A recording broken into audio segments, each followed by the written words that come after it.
आज ये अपूर्व क्षण जो नाम कहिला संताप हरण करे, जो नाम अतीत वर्तमान भविष्य सत्य,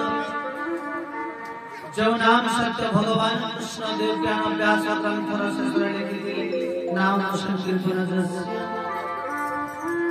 परीक्षित मार्ग को थोड़ा शरीर सूक्ष्म शरीर को नहीं भगवान को चैतन्य सत्ता देवले विलीन करके इतला जो नाम असंत सर्वप्रथम मंत्र तथा एवं परंपरा अनुसार से प्रभु के गुणगान करिबा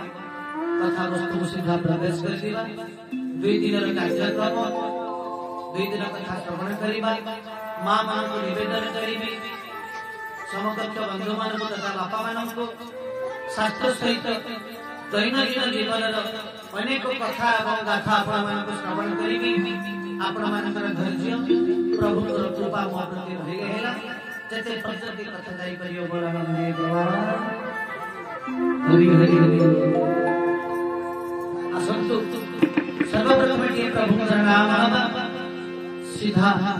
कथा को प्रवेश करिबा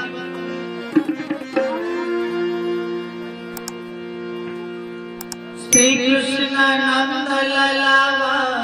गोपाल जशोदा नंदन मुरली बाला श्री कृष्ण नंद ललावा गोपाल जशोदा नंदन मुरली बाला